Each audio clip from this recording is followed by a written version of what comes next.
Hello dear friend, आप लोगों के लिए आज लेकर आ गया हूँ क्लास 12th का पॉलिटिकल साइंस का 100 क्वेश्चन है, जो आपके एग्जाम की दृष्टि से अति महत्वपूर्ण क्वेश्चन है। VBA ऑब्जेक्टिव है। चलते हैं क्वेश्चन की तरफ, जिसका एक नंबर क्वेश्चन क्या बोल रहा है देखिएगा। वीडियो का लास्ट तक जरूर बने रहिएगा। एक नंबर क्वेश्चन है कि 18वां सार्क सम्मेलन कहाँ हुआ था बच्चों? इसको याद रखिएगा। जो 18वां सार्क सम्मेलन हुआ था वो काठमांडू में हुआ था। तो एक आंसर बच्चों बी होगा, काठमांडू। अगले क्वेश्चन की तरफ बढ़ते हैं। दूसरा नंबर क्वेश्चन है कि संयुक्त राष्ट्र संघ के प्रथम एशियाई महासचिव कौन थे बच्चों? इसको याद रखिएगा। जो राष्ट्र संघ के प्रथम एशियाई महासचिव कौन थे? यू थॉट साहब थे। तो दो का आंसर बच्चों बी होगा, यू थॉट साहब थे।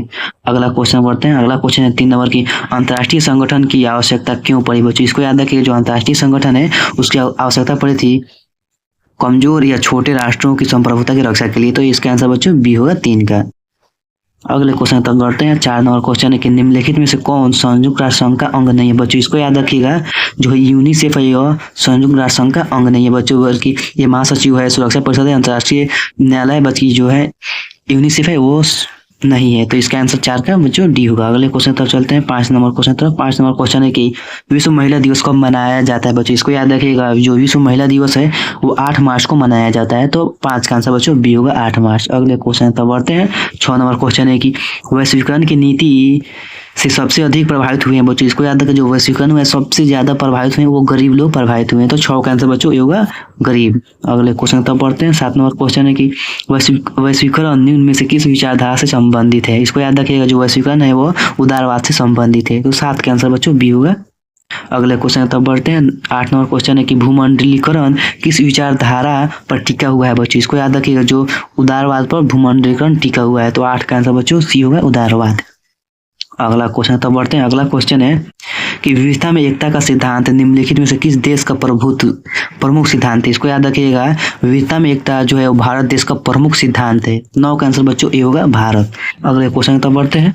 अगला क्वेश्चन है 10 नंबर की, लोकतंत्र में भारत में लोकतंत्र की बहाली के बाद भारतीय नागरिकों को अधिकार प्राप्त हुए। कौन कौन अधिकार प्राप्त हुए बच्चों? इसको याद रखिएगा। मौलिक अधिकार प्राप्त हुए, मतदान का अधिकार प्राप्त हुआ है, जनप्रतिनिधि चुनने का अधिकार प्राप्त हुआ है, सभी प्राप्त हुआ है। तो इसका आंसर बच्चों डी होगा, उपयुक्त सभी प्राप्त हुआ है भारत में लोकतंत्र की बहाली के बाद। तो 10 का आंसर बच्चों डी होगा। अगले क्वेश्चन तब बढ़ते हैं। अगला क्वेश्चन है 11 नंबर की, समवर्ती सूची में कितने विषय हैं बच्चों? इसको याद रखिएगा। समवर्ती सूची में कुल 47 को विषय है। तो 11 का आंसर बच्चों बी होगा, 47। अगले क्वेश्चन तब बढ़ते हैं। 12 नंबर क्वेश्चन है कि अवशिष्ट विषयों पर कानून बनाने का अधिकार है किसको है बच्चों? अवशिष्ट जो विषय है उस पे कानून बनाने का अधिकार किसको है? तो इसको याद रखिए, केंद्र के पास है। तो 12 का आंसर बच्चों सी होगा, केंद्र के पास। 13 नंबर क्वेश्चन तब बढ़ते हैं। 13 नंबर क्वेश्चन है कि संविधान का कौन सा अनुच्छेद संसद को राज्य सूची के किसी विषय पर संविधान बनाने की शक्ति देता है? तो इसको याद रखिएगा बच्चों। जो अनुच्छेद है ना 249 है, ये वही देता है। तो इसका आंसर बच्चों डी होगा। अगले क्वेश्चन तो चलते हैं। अगला क्वेश्चन है 14 नंबर की, संविधान संशोधन की प्रक्रिया का वर्णन किया गया बच्चों? इसको याद रखिएगा। अनुच्छेद 368 के तहत संविधान में संशोधन करने की प्रक्रिया के बारे में वर्णन किया गया था। 14 का आंसर बच्चों बी होगा, अनुच्छेद 368। 15 नंबर क्वेश्चन है कि भारत सरकार विविध कल्याणकारी योजनाओं को लागू किसके माध्यम से करता है? इसको याद रखिएगा। जो लागू करता है वो राज्य के नीति निर्देशक सिद्धांतों के माध्यम से करता है। तो 15 का आंसर बच्चों ए होगा। अगले क्वेश्चन तो बढ़ते हैं। 16 नंबर क्वेश्चन है कि माउंटबेटन योजना का संबंध निम्नलिखित में से किससे है बच्चों? इसको याद रखिएगा। जो माउंटबेटन है उसका संबंध है भारत के विभाजन से संबंधित है। तो 16 का आंसर बच्चों ए होगा। अगले क्वेश्चन तब बढ़ते हैं। 17 नंबर क्वेश्चन है कि भारत में विभाजन के लिए 1947 में बनी विभाजन समिति के अध्यक्ष निम्न में से किसने बनाया गया है? तो इसको याद रखिएगा बच्चों। जो विभाजन 1947 में बना था वो थे वायसराय को बनाया गया था। तो 17 का आंसर बच्चों डी होगा। अगले क्वेश्चन तब बढ़ते हैं। अगला क्वेश्चन है कि निम्नलिखित में से किस दल ने एक देश एक संस्कृति और एक राष्ट्र के विचार पर बल दिया है बच्चों? इसको याद रखिएगा। ये जो देने वाला है, एक दल एक देश एक संस्कृति, ये थे कांग्रेस पार्टी। तो 18 का आंसर बी होगा। अगले क्वेश्चन तब बढ़ते हैं। अगला क्वेश्चन है 19 नंबर की, 1977 में भारतीय जनसंघ का विलय किस पार्टी में हुआ था बच्चों? इसको याद रखिएगा। 1977 में भारतीय जनसंघ का विलय हुआ था जनता पार्टी में। तो 19 का आंसर बच्चों ये होगा। अगले क्वेश्चन तब बढ़ते हैं। अगला क्वेश्चन है कि राम मनोहर लोहिया के नेतृत्व में किस पार्टी का गठन किया गया था बच्चों? इसको याद रखिएगा। राम मनोहर लोहिया के नेतृत्व में प्रजा सोशलिस्ट पार्टी का गठन किया गया था। तो 20 का आंसर बच्चों ये होगा। अगले क्वेश्चन तब बढ़ते हैं। अगला क्वेश्चन है कि गांधीवादी समाजवाद की स्थापना करना। इनमें से किस दल का प्रमुख उद्देश्य था बच्चों, इसको याद रखिएगा, ये था प्रमुख उद्देश्य समाजवादी दल का। तो किसका आंसर बच्चों बी होगा। अगले क्वेश्चन तब चलते हैं। 22 नंबर क्वेश्चन है कि जय जवान जय किसान का नारा किसने लगाया था बच्चों, इसको याद रखिएगा, लाल बहादुर शास्त्री ने लगाए थे। तो इसका आंसर बच्चों बी होगा, लाल बहादुर शास्त्री। अगले क्वेश्चन तब बढ़ते हैं। 23 नंबर क्वेश्चन है कि पीली क्रांति का संबंध निम्नलिखित में से किससे है बच्चों, इसको याद रखिए, जो पीली क्रांति है उसका संबंध बच्चों तिलहन के उत्पादन से। तो 23 का आंसर बच्चों ये होगा। अगले क्वेश्चन तब बढ़ते हैं। 24 नंबर क्वेश्चन है कि श्वेत क्रांति का संबंध निम्नलिखित में से किससे बच्चों, इसको याद रखिएगा, जो श्वेत क्रांति है वो दूध के उत्पादन से संबंधित है। तो 24 का आंसर बच्चों सी होगा, दूध के उत्पादन से। अगले क्वेश्चन तब बढ़ते हैं। 25 नंबर क्वेश्चन है कि श्वेत क्रांति की शुरुआत भारत के किस राज्य से की गई थी बच्चों, इसको याद रखिएगा, जो श्वेत क्रांति की शुरुआत वो भारत के गुजरात राज्य से की गई थी। तो 25 का आंसर बच्चों बी होगा। अगला क्वेश्चन तब बढ़ते हैं।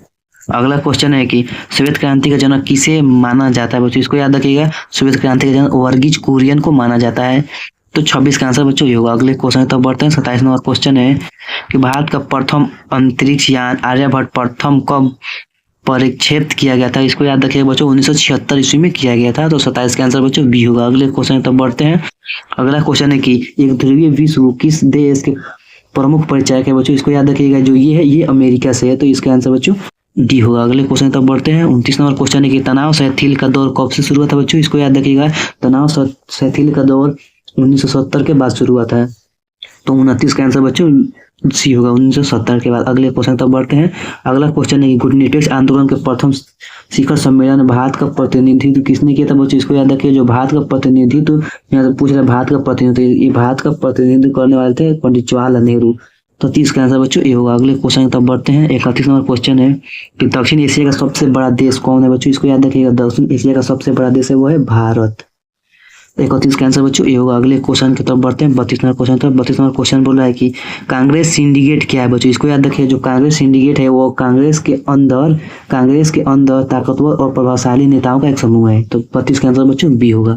अगले क्वेश्चन तक बढ़ते हैं। अगला क्वेश्चन है 33 नंबर की कांग्रेस पार्टी कब 2 खेमों में बटी बच्चों, इसको याद रखिए, कांग्रेस पार्टी बची थी 1969 ईस्वी में, कांग्रेस पार्टी 2 खेमों में बट गई थी। तो 33 का आंसर बच्चों बी होगा। अगले क्वेश्चन तक बढ़ते हैं। 34 नंबर क्वेश्चन है कि इंदिरा गांधी किस आम चुनाव में गरीबी हटाओ का नारा दिया था बच्चों, इसको याद रखिएगा, 1971 के आम चुनाव में इंदिरा गांधी दिए थे गरीबी हटाओ का नारा। तो 34 का आंसर बच्चों बी होगा। अगले क्वेश्चन तक बढ़ते हैं। 35 नंबर क्वेश्चन है कि पंचशील समझौता के समय चीन के प्रधानमंत्री कौन थे बच्चों, इसको याद रखिएगा, जो पंचशील समझौता हुआ था भारत और चीन के बीच, उस समय चीन के प्रधानमंत्री थे चाओ इन लाई थे। तो 35 का आंसर बच्चों ये होगा। अगले क्वेश्चन तक बढ़ते हैं। अगला क्वेश्चन है कि 36 नंबर गोवा को पुर्तगाल से आज़ादी के समय भारत के प्रधानमंत्री कौन थे बच्चों, इसको याद रखिएगा, भारत के प्रधानमंत्री पंडित जवाहरलाल नेहरू थे। तो 36 का आंसर बच्चों ये होगा। अगले क्वेश्चन तब बढ़ते हैं। 37 नंबर क्वेश्चन तब। 37 नंबर क्वेश्चन है कि लाल बहादुर शास्त्री का जन्म निधन कहाँ हुआ था बच्चों, इसको याद रखिएगा, जो लाल बहादुर शास्त्री थे उनका निधन हुआ था ताशकंद में। तो 37 का आंसर बच्चों डी होगा, ताशकंद। अगले क्वेश्चन तब बढ़ते हैं। अगला क्वेश्चन है कि इंदिरा हटाओ किसके नारा थे बच्चों, इसको याद रखिए, जो इंदिरा हटाओ का नारा दिए थे वो विपक्षी संघ गठबंधन वाले दिए थे। तो 38 का आंसर बच्चों ये होगा। अगले क्वेश्चन तब बढ़ते हैं। अगला क्वेश्चन है कि राम मनोहर लोहिया का निधन कब हुआ था बच्चों, इसको याद रखिएगा, राम मनोहर लोहिया का निधन 1967 ईस्वी में हुआ था। तो 39 का आंसर बच्चों बी होगा। अगले क्वेश्चन तब बढ़ते हैं। अगला क्वेश्चन है 40 नंबर की नक्सलवादी आंदोलन भारत के किस प्रांत से प्रारंभ किया गया बच्चों, इसको याद रखिएगा, जो नक्सलवादी आंदोलन है वो आंध्र प्रदेश से शुरू किया गया था। ये 40 का आंसर बच्चों बी होगा, आंध्र प्रदेश। अगले क्वेश्चन तब बढ़ते हैं। अगला क्वेश्चन है कि किसके नेतृत्व में मार्क्सवादी लेनिनवादी नामक नए दल का निर्माण किया गया था, तो इसको याद रखिएगा, चाऊ मजुमदार के नेतृत्व में किया गया था। तो 41 का आंसर बच्चों बी होगा। अगले क्वेश्चन तब बढ़ते हैं। अगला क्वेश्चन है कि रेलवे कर्मचारियों के राष्ट्रव्यापी हड़ताल कब हुए थे बच्चों, इसको याद रखिएगा, ये हुए थे 1974 ईस्वी में।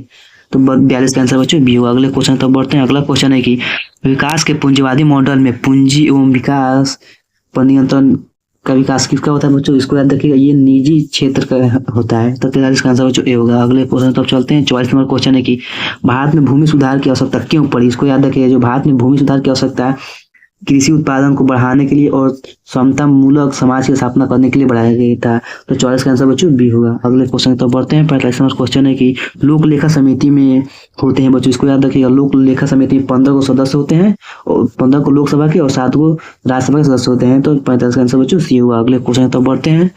अगला क्वेश्चन है 46 नंबर की, रेलवे कर्मचारियों के राष्ट्रव्यापी हड़ताल का नेतृत्व किसने किया था बच्चों? इसको याद रखिए, जॉर्ज फर्नांडिस ने किए थे। तो 46 का आंसर बच्चों ये होगा जॉर्ज फर्नांडिस।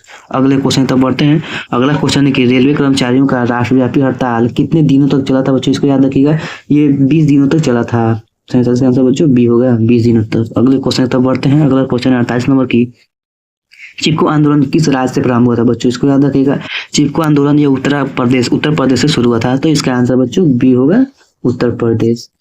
अगले क्वेश्चन तक बढ़ते हैं बच्चों। अगला क्वेश्चन है, यहाँ तक आप लोगों का 50 क्वेश्चन कंप्लीट हो गया। वीडियो अच्छा लगा तो लाइक और सब्सक्राइब कर दीजिएगा। तब तक मिलते हैं बच्चों नेक्स्ट वीडियो में, तब तक के लिए धन्यवाद।